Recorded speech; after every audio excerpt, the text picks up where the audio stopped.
Bismillah. Assalamualaikum warahmatullahi wabarakatuh. Waalaikumsalam warahmatullahi wabarakatuh.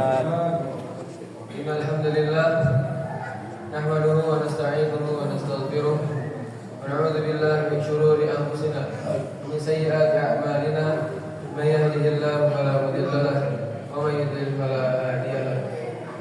Asyhadu an la ilaha illallah rabbul alamin rabbus samawati wal ardh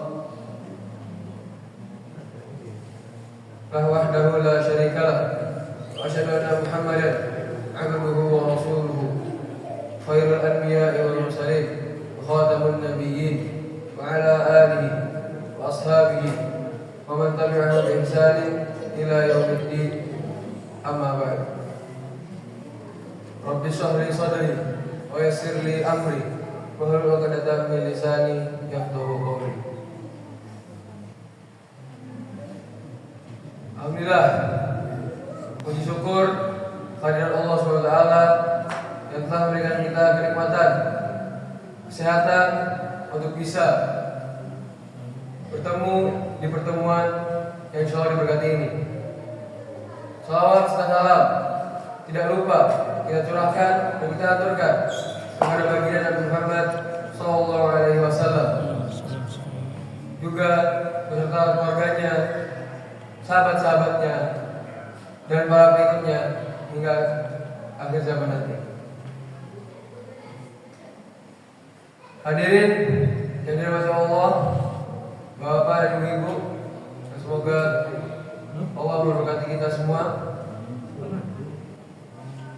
Pada kesempatan kali ini saya akan membawakan sebuah tema yang mempunyai hubungan dengan tema khutbah yang lalu, yaitu jangan tinggalkan amalan setelah Ramadan.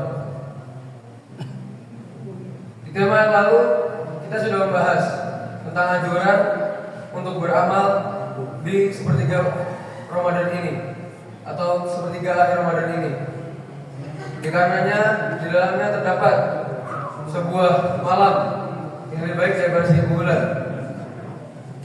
Dan kita juga mengetahui bahwasanya bulan Ramadan ini adalah bulan yang dipenuhi oleh berkah, yang punya keutamaan dari bulan-bulan lainnya.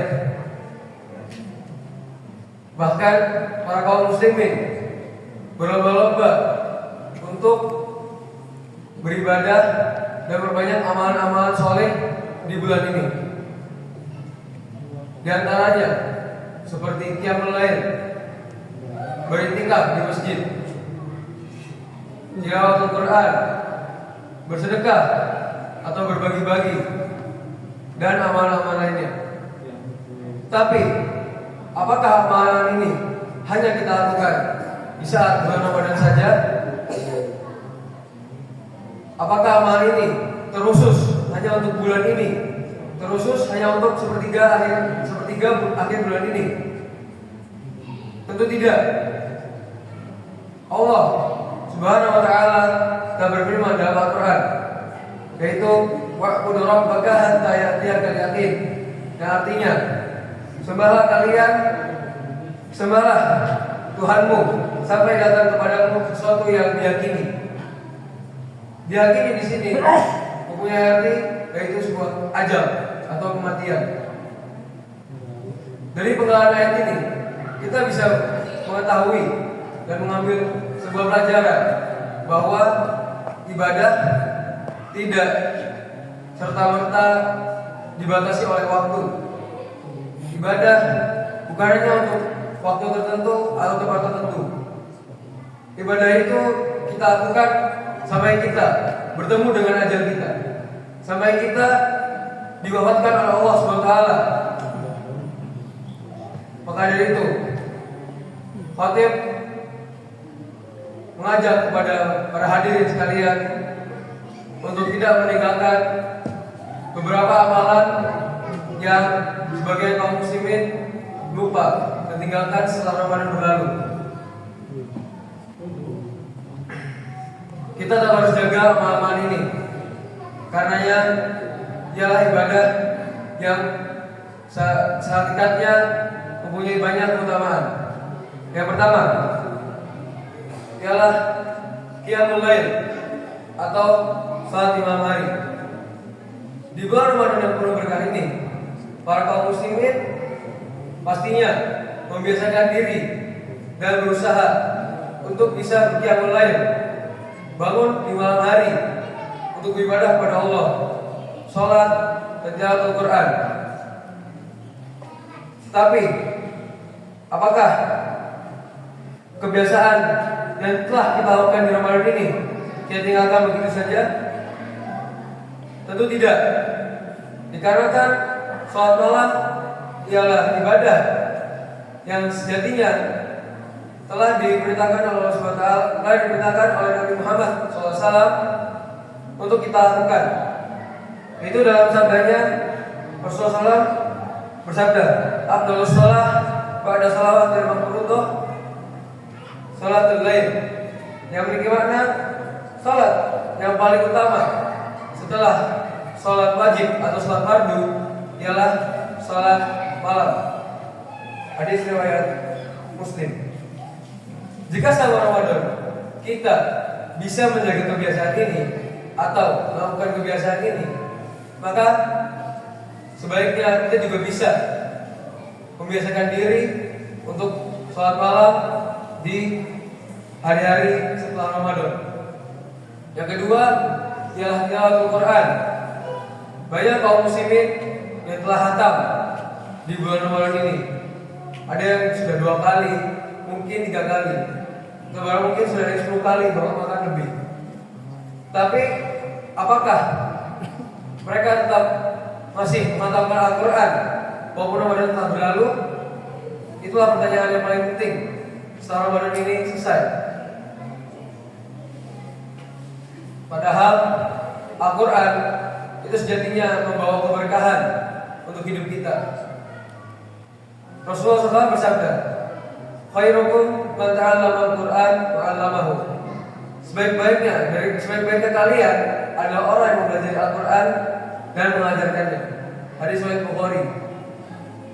Mempelajari di sini bukan artinya hanya belajar saja, tetapi membaca, memahami, mempelajarinya dan mengajarkannya.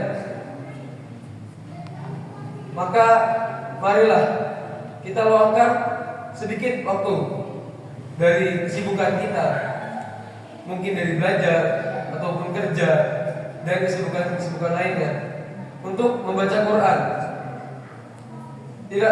Tidak mengapa kita hanya membaca mungkin hanya 1 ayat atau 1 hari. Lebih bagus 1 halaman, lebih bagus 1 juz. Karenanya hidup kita senantiasa akan diberkahi oleh Allah SWT dengan Al-Quran yang mengiringi kita.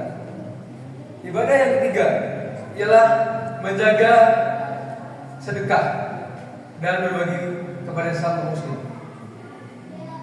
Di Ramadan ini banyak orang yang telah bersedekah kepada saudara muslim lainnya, yang fakir maupun yang tidak fakir, yang membutuhkan maupun yang tidak membutuhkan. Kita senantiasa bersedekah, berbagi takjil jika kita bilang untuk puasa maupun sahur di saat orang beriktikaf. Tapi apakah amalan ini hanya khusus untuk Ramadan saja? Tentu tidak. Sama seperti amalan-amalan sebelumnya, bersedekah harus kita biasakan juga untuk amalan setelah bulan Ramadan. Karena kita bisa terbiasa untuk bersedekah di bulan ini, maka seharusnya kita juga terbiasa untuk bersedekah di bulan setelah Ramadan. Rasulullah SAW pun bersabda, "Khairun nas anfa'uhum linnas." Sebaik-baiknya manusia ialah yang paling bermanfaat untuk manusia lainnya. Hadis riwayat Ahmad. Maka dengan bersedekah kita bisa bermanfaat. Kita bisa jadi orang yang bermanfaat untuk saudara-saudara muslimin kita di luar sana yang membutuhkan, mungkin dalam bentuk materi, dalam bentuk perkataan, maupun dalam bentuk amalan atau tenaga. dengan murah senyum misalnya. Yang paling mudah salam, atau mungkin bersedekah dengan materi, mungkin dengan duit, uang yang diinfakkan ke masjid, atau memberi baju ataupun buku yang sudah tidak terpakai, dan lain-lain. Ibadah keempat ialah puasa sunnah 6 hari di bulan Syawal. Kita mengetahui Ramadan akan berakhir, Lebaran tidak terasa lagi, hanya dihitung jari. Dan kita sudah terbiasa dan membiasakan diri untuk berpuasa di bulan Ramadan ini. Alhamdulillah, Allah telah memberikan kita amalan atau ibadah yang bisa kita lakukan setelah bulan Ramadan ini, yaitu puasa 6 hari di bulan Syawal. Puasa ini memiliki banyak keutamaan, memiliki banyak kelebihan. Saatnya ialah barang siapa yang berpuasa 6 hari di bulan Syawal, maka ia akan mendapatkan pahala seperti orang yang berpuasa 1 tahun penuh. Rasulullah SAW bersabda, "Man shoma Ramadan, tsumma tabi'ahu sittan min Syawal, kana lahu ajru siyami dahr kulluhu." Ya, artinya, barang siapa yang berpuasa Ramadan kemudian diikuti dengan 6 hari di bulan Syawal, maka ia seperti berpuasa sepanjang tahun. Hadis riwayat Muslim. Hal ini menunjukkan betapa besar rahmat Allah SWT yang bagi hamba-hambanya yang tetap menjaga istiqomah berpuasa setelah Ramadan. Yang kelima ataupun yang terakhir, menjaga akhlak dan perbuatan baik. Tentu kita mengetahui bulan Ramadan kita dianjurkan dan diperintahkan untuk menjaga amalan kita, menjaga perbuatan kita, menjaga lisan kita dari perbuatan-perbuatan yang keji, dusta maupun kotor. Kebiasaan ini harus tetap kita jaga walaupun Ramadan telah selesai, walaupun kita akan bertemu di Ramadan tahun berikutnya. Karena perilaku yang baik merupakan cerminan dari keimanan seseorang.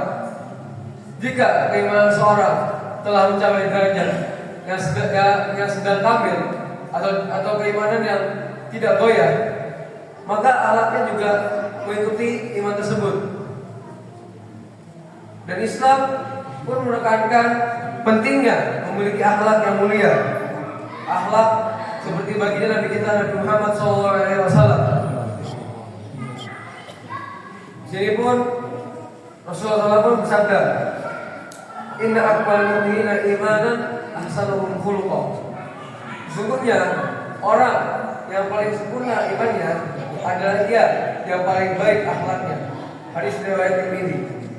Maka setelah Ramadan, mari kita menjaga akhlak dan adab kita dimanapun kita berada. Kepada yang tua maupun yang muda, tetap kita harus menjaga akhlak dan adab kita dimanapun kita berada.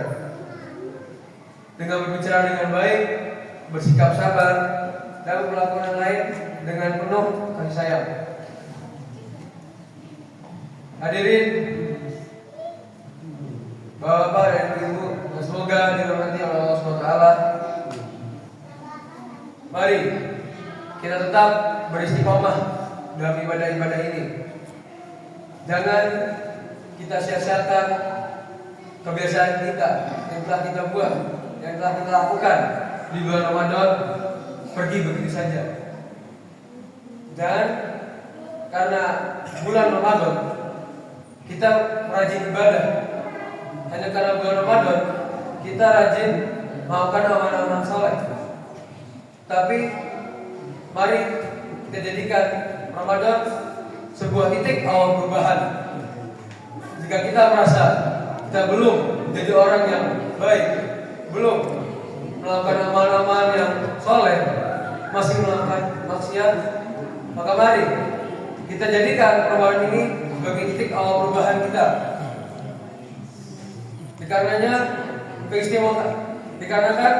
istiqomahnya ibadah merupakan cerminan dari iman yang tidak goyah dan iman yang kamil, dan merupakan keteguhan kita dan keseriusan kita untuk mencari ridho Allah yang sejati. Maka mari kita berdoa semoga Allah menerima semua amal-amal baik kita, dan semoga kita selalu dibantu untuk beristiqomah dalam amal-amal tersebut dan menjauhi segala maksiat yang dilarang oleh Allah Taala. Aku qouli hadza wa astaghfirullah. Wassalamualaikum warahmatullahi wabarakatuh. Waalaikumsalam warahmatullahi wabarakatuh.